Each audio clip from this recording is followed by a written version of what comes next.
Hi, and welcome to Lisa's Stamp Studio.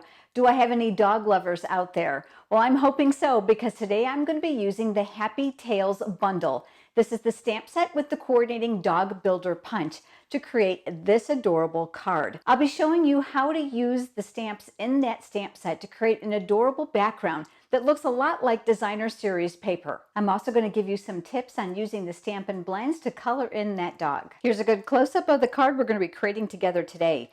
These images here on the back are actually stamps from the same stamp set, and that stamp set is called Happy Tails. You can purchase it individually, or you can purchase it as a bundle with the coordinating dog builder punch. Bundles save you 10% on your overall purchase of both products. You'll be able to find the Happy Tails stamp set and the punch or the bundle in the current Stampin' Up! Occasions catalog. Now, if you don't already have a Stampin' Up! Demonstrator and you're interested in receiving copies of both the Occasions catalog and the annual catalog, I would be more than happy to send them to you. Just leave me a comment below and I'll reply to get your address. Let's work on the background to that card first. I've cut this 4 1/4 by 11. You're going to be able to find all the cutting dimensions down in the video description below if you are here from YouTube. I've scored it just ahead of the video in half, and I like to use my bone folder to get a real nice crisp crease on the end of my card. And that's going to be really important too today, because we want to make sure we don't have any of this going on. It's bouncing up and down while we're trying to stamp it. You're going to want to cover your work surface, since we're going to be stamping outside the perimeters of the cardstock to make this look like designer series paper or a background. I'm going to be stamping tone on tone, which means I'm using the same color paper as I am ink, and that's the beauty of Stampin' Up! Products, is the color coordination. All the images are coming from this exact same stamp set, and I've pulled out this image to start with. This is the outline of the doghouse that actually gets stamped over the solid image.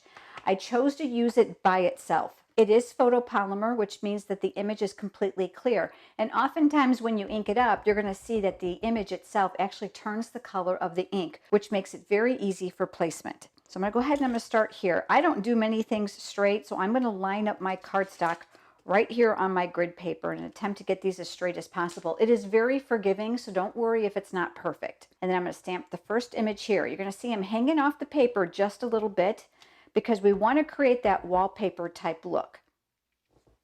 And I'm going to stamp these all the way across. I'm going to leave the stamp right here on my stamp table, and I'm going to switch over now to the dog bone. That's also part of that stamp set. Exact same thing. I'm going to ink that up, and I'm going to make a row right underneath those houses.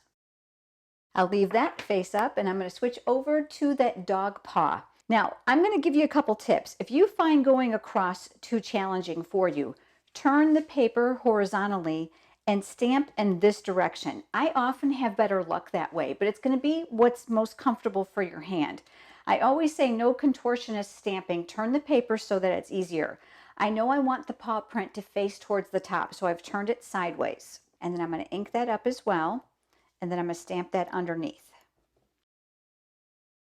I'm going to switch back now to the doghouse, and I'm going to keep my paper horizontal because I find it's a little bit easier for me. And again, the roof of that doghouse is going to be facing to the side to match up these. I'll ink that up again, and I'll repeat this process. Now, I want to call your attention here to the rooftops. Do you see between here, it's blank? I want to call your attention here to the top of the cardstock. Do you see how it's blank? So what I'd like to do is I like to backfill. I know that the image prior to the roof or the doghouse is the paw print. So now what I'm going to do is I'm going to come back with that dog print. I'm going to ink that up, and I'm going to fill those areas in just so it looks like we have a continuous pattern. We've got the card base all finished, so we're going to go ahead and set that aside. And I'm going to bring in a piece of very vanilla thick cardstock. Since I'm going to be using the Stampin' Blends to color in my dog, I want to make sure that I've got a nice thick paper to hold up to those alcohol-based markers. I'm going to be using Memento ink. This ink will work well with the Stampin' Blends since it won't cause any bleeding. It's a water-based ink pad, and the Stampin' Blends are alcohol-based markers. I've got the dog from that stamp set, and I'll go ahead and I'll ink those up. I'm going to make sure that I travel across that pad very well. I want to make sure I don't miss that tail. And I'm going to stamp him here down in the lower right hand corner. I'm careful to leave this on my scratch paper because I know that the alcohol markers can penetrate it. I want to protect my work surface. I'm going to be using the Crumb Cake Stampin' Blends. I have both the light and the dark shade here. They are $4.50 a piece US. You can buy them individually or the combo is $9. The thing I love is that you're able to replace one before the other, which makes purchasing them individually really convenient. I typically like to work with the light first, but today I'm going to work a little bit backwards. I'm going to work with the darker marker first. And since I've got a larger area to work with, I'm going to work with the thicker end of my marker. And this you'll see with the thinner line is the chiseled tip. All I'm going to do now is I'm going to go ahead and I'm going to color my dog in. I'm also not careful about filling in all the areas. I'm going to work mainly around the outside where I know that the lightest areas of my dog's fur will be, and then I can fill in with some lighter tones for some highlights. Switching over now to the light, I'm going to go right over this and I'm going to work in those little areas that I've missed. You'll see that we're going to get some pigment changes. So that light is going to bleed through into the dark. So you'll have some areas that look inconsistent, which I love because it's going to look more like fur. I'm going to use the Dog Builder punch now to punch that image out. So go ahead and turn that upside down and slide the paper down inside. As a tip, I want to make sure that you know that you can slightly squeeze the punch in place once you have the paper aligned where you want it, and that will secure it, and then you're able to punch it out. I'm going to use the other portion of this scrap paper with my 2 1/4 inch circle punch. And I want to add a layer of scallop circle behind it, and that's where I'm going to bring in the layering circles framelits. I love these dies because you have staggering sizes of all the different size circles as well as the scallop sizes. And for some interest, I chose to use the scallop die for this layer. I've got my die cutting machine here, and I'm going to place a clear mat on the bottom to protect it. And I'm going to bring in a piece of real red cardstock, and I'll lay my die down, and then I'll go ahead and cover it to protect it, and we'll crank that through. What I'm going to do is I'm going to bring in my silicone craft sheet. This will help keep my work surface sticky free. Adhesive, liquid glue, and hot glue will not stick to it. It'll simply rub right off. It's just a wonderful product. So I'm going to add adhesive to the back side, and then I'm going to mirror this, leaving a border all the way around. And then right here around the halfway point, I'm going to add my greeting. I'm going to go back to that memento ink, and I've pulled out the greeting from that same stamp set that says "Just for You." I'm going to go ahead and I'm going to ink that up, and I'm going to stamp that here off to the left side.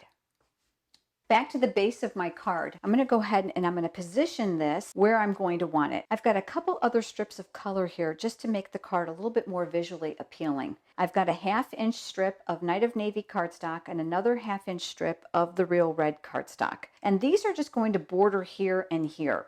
So I'm going to start by adhering this to the card base. I'm going to add adhesive to the back side. I'm going to center this just off center. I want to make sure I have room here for the dog. I'm going to start with the Night of Navy strip, and I'm going to add adhesive along here. Now you're going to notice that this is a lot longer than I need because I'm going to give you a trimming tip. How many times have you cut the cardstock hoping that it was going to match up perfectly and you're just a smidgen off? So what I'd like to do is I'd like to cut it a little bit longer than I need, and then I'm going to give you a trimming tip. This is going to go right underneath the words, and then I have the real red strip here, and we'll do the exact same thing. And this one is going to go right up underneath it. You're going to notice how that hides the bottom half of the scallop. If you are more comfortable, you can certainly cut it and just leave a portion of that circle showing. I'm going to press those in place, and then what I'm going to do is I'm going to open up the card base. And I'm going to cut from this side. I keep a pair of scissors here in the Stamp Studio that I like to use when I have adhesive on my paper. It keeps me from gunking up the good ones. So I'm going to come right along here on the edge using that cardstock base as the guide to cut away what I don't need. And you can see now that the edges are perfect. Now we're ready for our dog. I'm going to go ahead and flip that over. And I've got some full-size dimensionals here, and I'll go ahead and mount those on the back, and we'll remove those paper backings, and then that's going to go right here on the other side of the circle. Remember how we talked about you want to make sure that tail is going to fit inside of there. If you need to, move the image down. And then last but not least, I pulled out some of this beautiful red ribbon, but I went ahead and I made a small bow right before you joined me, and I'm going to be using a glue dot to attach that to the dog's neck. I'm going to peel back just one dot. It might be difficult to see here on the video because it's clear. And I'll press that right in the center of that knot. And then I'm going to lift. The glue dot is going to be bigger than what I need. So what I'm going to do is I'm just going to take the excess and I'm just going to curl it to the back so that it's not visible. And I'm going to tack that right here on my dog's neck. Here's the one we made together today. Here's the one I made before you joined me. Do you see the color difference in my dogs? This one I laid the light color down first and then did the dark, and here I did the opposite. I don't know, which one do you like better? I kind of like the dark one. I think it stands out a little bit better against that background. This is just a fun way for you to use an entire stamp set to create beautiful designer series paper type look to your card bases. If you have enjoyed today's video, please give it a thumbs up. That's a like here on YouTube. It makes them and I both very happy. Thanks so much for joining me, everyone. I look forward to seeing you next time. Have a great day.